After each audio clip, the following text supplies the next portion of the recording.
te lo tenemos. Hola Jaime, ¿cómo estás? Hola, ¿cómo estás tú? ¿Me escuchas? Yo escucho bien, no sé si ustedes me escuchan a mí. Sí, sí, perfecto. Bueno, lo Bien, me primero alegro. que quiero preguntarte es cómo se explica este fallo que dejó absuelto, perdón, a Claudio Crespo. Bueno, si eso es lo primero, no sé qué será lo segundo, digamos, de que me va a preguntar, pero la verdad es que es un fallo que tiene distintas capas y distintos elementos de análisis, y yo creo que vale la pena ir desglosándolos uno a uno. Así que yo creo que si te parece, vamos comentando cada una de las cosas que son importantes de esta decisión, y no hay solo un elemento que lo explique. Yo creo que eso es algo importante de tener claro de partida, decir, mira, no es aquí donde está el elemento fundamental, sino que hay varios distintos que son los que el tribunal finalmente toma en consideración para Ya, tomar esa decisión. ya. En ese Y contexto, yo creo ¿por qué? que, Sí, mira, ¿por qué si es que se acredita de que Crespo efectuó los disparos, no es no existe una condena para el ex carabinero? perfecto. Yo creo que eso es lo primero. Y una de las cosas interesantes es que el tribunal logra acreditar que los disparos se produjeron por la escopeta de Crespo, es decir, que los realizó Crespo. Hace un trabajo bien interesante que hace la fiscalía, por supuesto, y después se reproduce en la sentencia. Y es que a pesar de que no hay una cámara que haya grabado justo el momento de los disparos, lo que hacen es unir el sonido de los distintos videos que existen, y en esos distintos videos se puede ver el momento del ataque a Gatica. Después se ve el momento ¿cierto? En ese mismo momento se ve qué es lo que están haciendo los funcionarios policiales que tienen escopetas, y se ve que los que tienen escopetas distintos a Crespo no la están disparando en ese momento, y por lo tanto la única conclusión posible es que el que dispara la escopeta es Crespo. Y eso lo logran acreditar, ¿no? Que él dispara la escopeta. Sin embargo, ese es solo uno de los elementos que configuran el análisis. Y de esto es bien interesante que el fallo, este veredicto, ¿no? Yo creo que es importante explicar eso, sí. Y es que cuando es un juicio largo, hay un momento posterior al juicio en que el tribunal comunica su decisión y da los fundamentos esenciales de esa decisión, y la sentencia misma viene después, viene en un tiempo más. Lo que tenemos hoy es el veredicto, es el acta en base a la cual el tribunal toma la decisión, así que después vamos a tener que analizar vamos a tener que analizar la decisión completa del tribunal, vamos a tener que ver el fallo. Pero por ahora, es cierto, lo que tenemos es este veredicto. Y el veredicto parte, yo creo que es bien decidor. Dice, mira, aquí lo que estamos juzgando es a una sola persona, que es el imputado Crespo, que es cierto, el que es objeto de juicio en este momento. No estamos juzgando a una institución completa, que es Carabinero, ni a un gobierno, ni nada por el estilo, sino que estamos juzgando la conducta de una persona concreta, que es el señor Crespo, ¿no? Y entonces a partir de eso dice, bueno, veamos cuál era la situación en la que se estaba en ese momento y qué es efectivamente lo que se pudo acreditar que hizo el señor Crespo. Y después toma bastante tiempo en describir cuál es la situación, ¿no? Y en ese sentido lo que describe es una situación en que las policías, ¿cierto? Que están en ese momento, carabineros, ¿no? Realizando labores de resguardo del orden público, son atacados por manifestantes, ¿no? De manera violenta. Y eso es lo que establece el tribunal. Obviamente, este tipo de cosas pueden ser subjetivas, corresponde a la forma en que analizar los videos, pero eso es lo que el tribunal da por acreditado, que existe un ataque. Lo que dice el Ministerio Público es, mire, se habían establecido una suerte de barricadas, ¿cierto? Por parte de los manifestantes, lo que establecía una separación entre los carabineros y los manifestantes. Por lo tanto, no era necesaria la arremetida que realiza Carabineros, ¿no? Se acredita que en algún momento Carabineros empieza a avanzar hacia los manifestantes. Y dicen, bueno, eso no era necesario. El tribunal dice, ¿sabe qué? Esto no es tan así, porque se empiezan a producir ataques por parte de los manifestantes, e incluso le dan importancia a que el propio Gatica en algún momento habría tenido una roca, no una piedra en sus manos. y considera entonces que que están siendo atacados, ¿no? En ese momento. Jaime, Jaime, ¿por qué Eh, pareciera que el tribunal le sí, da más relevancia al hecho de que Gustavo tenía una piedra, de que al hecho de que Crespo le disparó? Porque esa es la sensación que uno queda, que es más relevante eso que lo otro.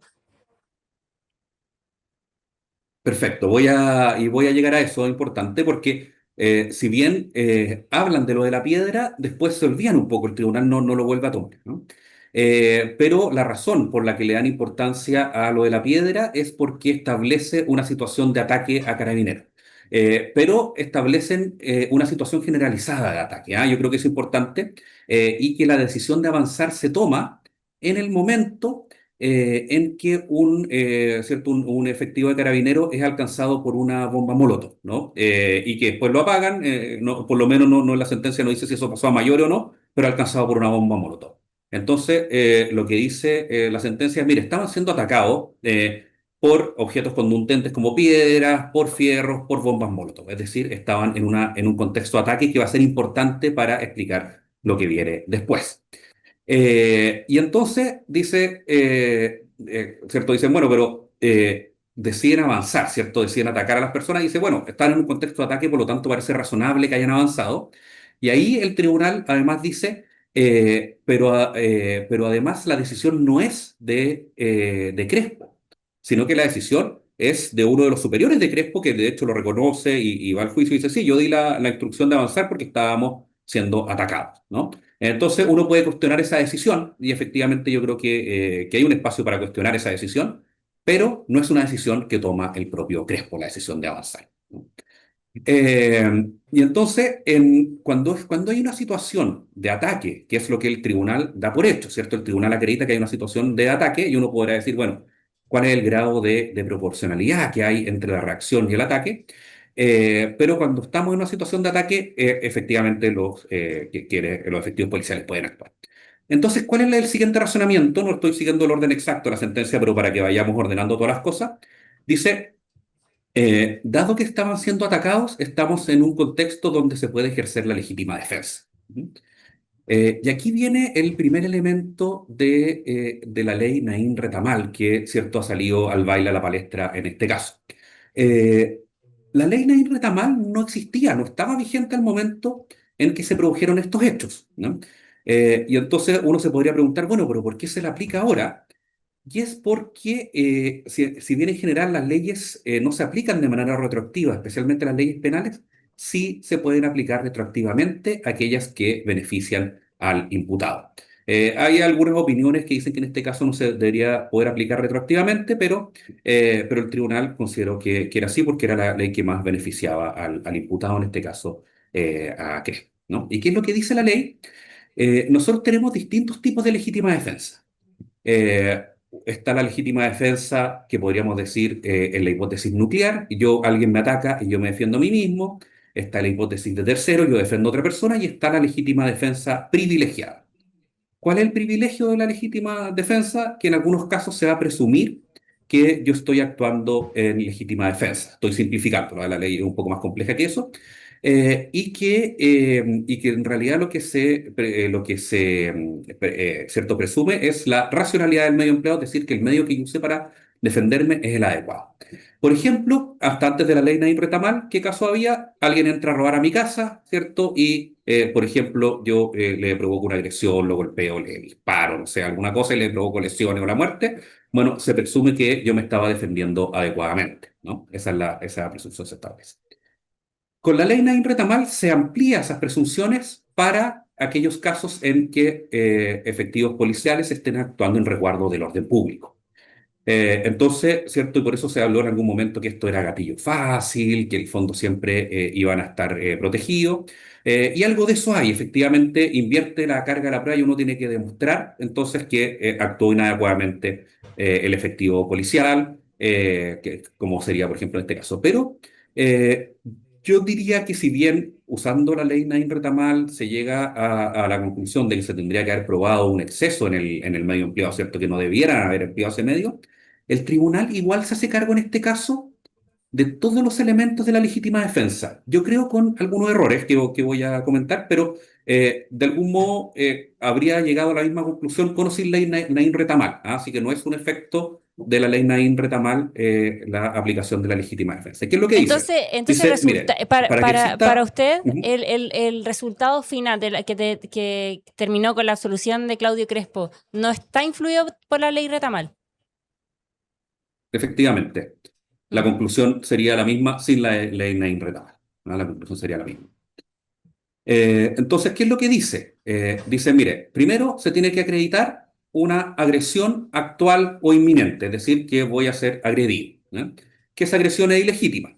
Entonces, uno podría decir, mire, efectivamente los efectivos policiales estaban siendo agredidos de manera actual o inminente, ¿cierto? Había una agresión en ese momento, solo que establece, ¿cierto? La sentencia se preocupa mucho la primera parte de describir esto como una suerte de zona de guerra, ¿no? De establecer esa descripción.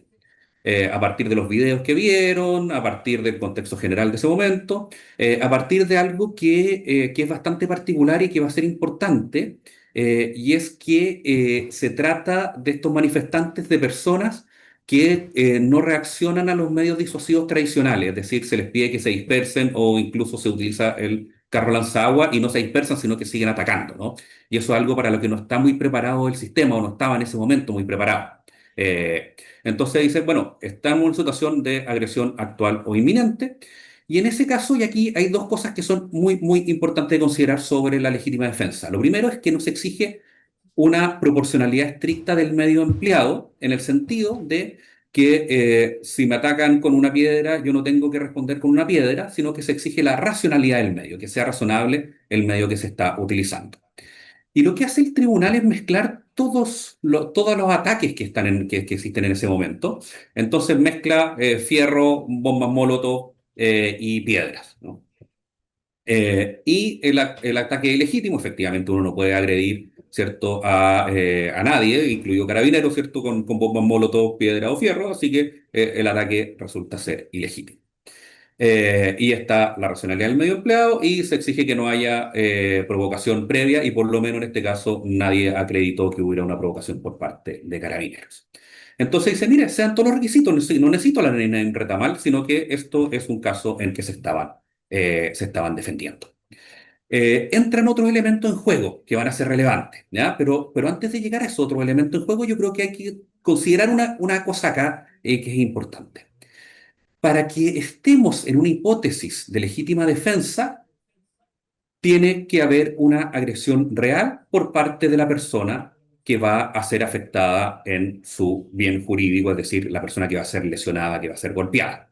¿Qué quiere decir esto? En este caso, para que estemos en una hipótesis estricta de legítima defensa, necesariamente se tiene que entender que era inminente o actualmente que lo hubiera estado haciendo, que Gatica estuviera agrediendo a alguien de manera de poner en riesgo a dicha persona. Y por lo menos eso a mí no me parece que esté acreditado.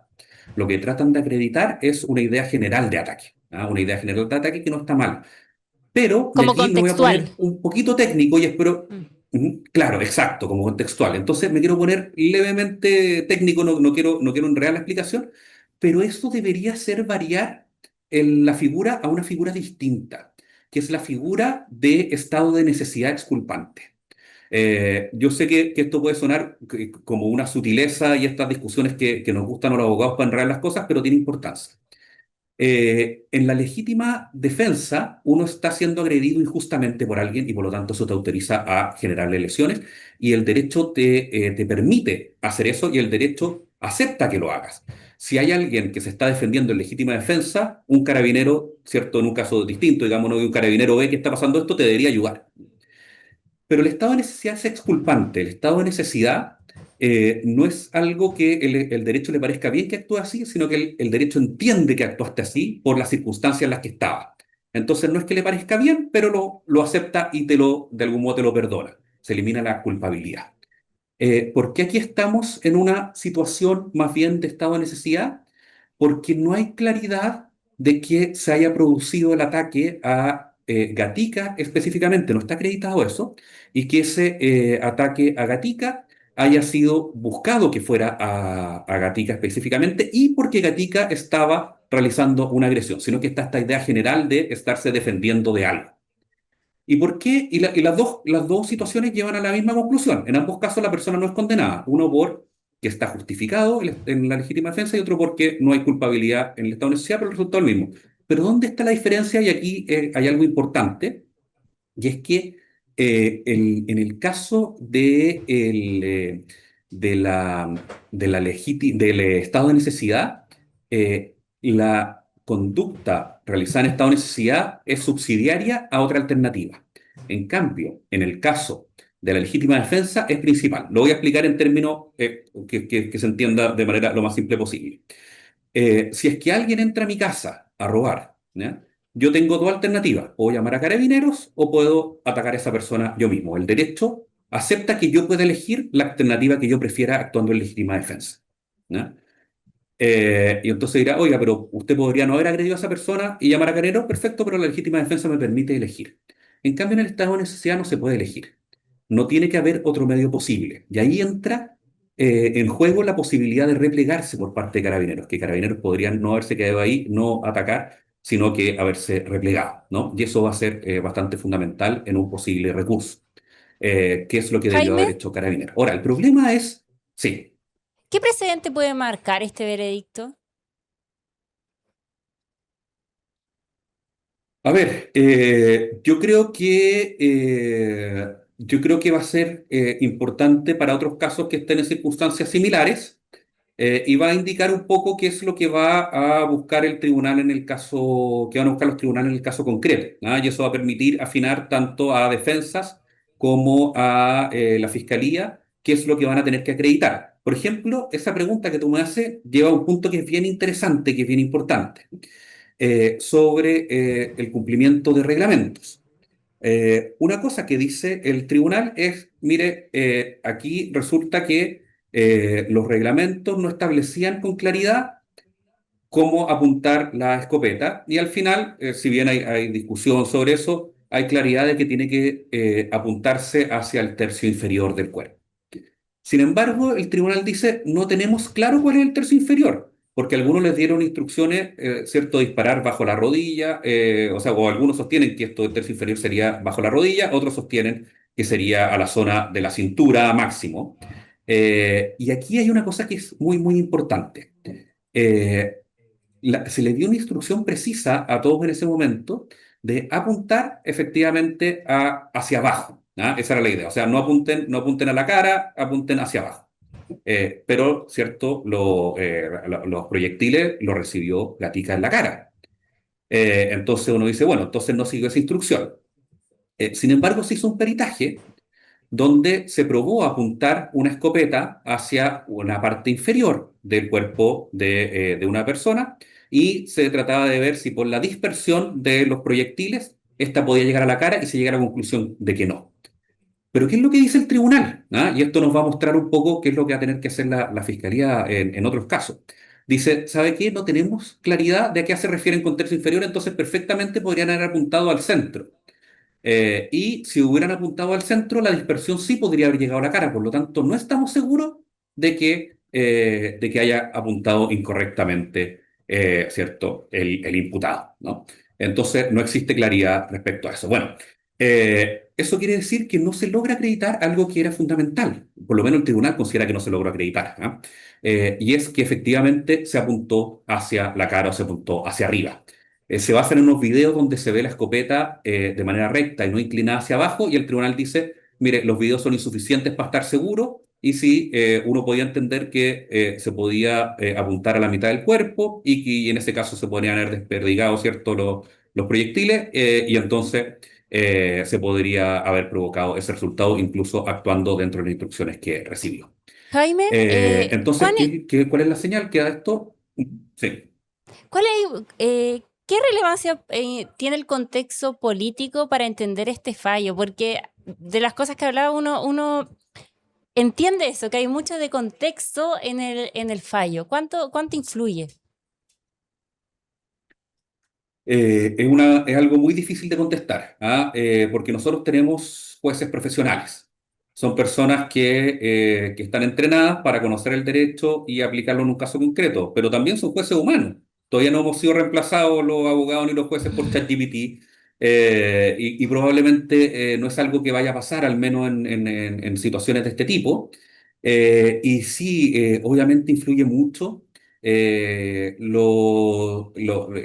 contexto concreto en que se encuentre tomando una decisión un juez influye mucho, los sentimientos que tiene al final. Que somos todos humanos y tenemos que llegar al final del día a la casa y explicarle a nuestra pareja, a nuestro hijo, por qué tomamos las decisiones que tomamos, ¿no? Entonces, ¿cierto? La pregunta es, ¿cuánto influye el contexto? Sí, influye. Ahora, yo creo que hay dos formas de entender esto. Uno, cuánto influye el contexto que se estaba viviendo en ese momento, y es algo a lo que el tribunal le da mucha importancia, y con cierta razón, obviamente, ¿cierto? Pero una segunda pregunta es cuánto influye el contexto político actual, ¿no? Esta suerte de péndulo que estamos viviendo. Cuánto influye para que puedan tomar así una decisión los jueces. Obviamente no cabe más que especular al respecto, pero los jueces, si bien son profesionales, y no tengo ninguna duda o sea, me imagino, ¿cierto?, que tienen que haber tomado la decisión que mejor les parecía según un antecedente del caso, puede uno estar o no de acuerdo, indudablemente se ven influenciados por la situación actual. Que eso puede significar Esta que tal situación vez, en... Sí, disculpa, ¿se puede revertir esta sí, situación en tribunales superiores? sí, efectivamente, primero tenemos que esperar a tener la sentencia, ¿no? Que eso Acuérdense pasa en que mayo. es cierto, es claro, exacto, ahora tenemos solamente el veredicto, pero que ya parece tener los argumentos esenciales. Y a partir de que se conozca la sentencia, hay una audiencia de lectura, las partes tienen una cantidad de tiempo, ¿cierto?, para poder presentar un recurso de nulidad. Y ese recurso de nulidad, dependiendo de las causales, va a ser conocido por la Corte de Apelaciones o por la Corte Suprema. Un recurso de nulidad, si es importante entenderlo, no es una apelación. Eso quiere decir que no se vuelve a discutir todo, sino que se tiene que demostrar que hay errores concretos. Y yo lo que me imagino es que probablemente los errores van a estar dados por la forma en que se interpretaron algunas normas, por ejemplo, que algo de lo que no hemos hablado, pero esta idea de qué son los reglamentos, ¿no? Porque el tipo penal del delito exige que se haya actuado con infracción de reglamentos para que se configure el delito. Pero probablemente también se va a discutir la prueba, ¿no? Si es que se analizó correctamente la prueba, si es que descartaron adecuadamente o consideraron adecuadamente los peritajes, por ejemplo. Y eso yo creo que hace la discusión fundamental. Mm. Muchas gracias, Jaime, por haber conversado con nosotros sobre este caso tan relevante y que también ha generado tantos coletazos políticos. Así que muchas gracias. Gracias a ti.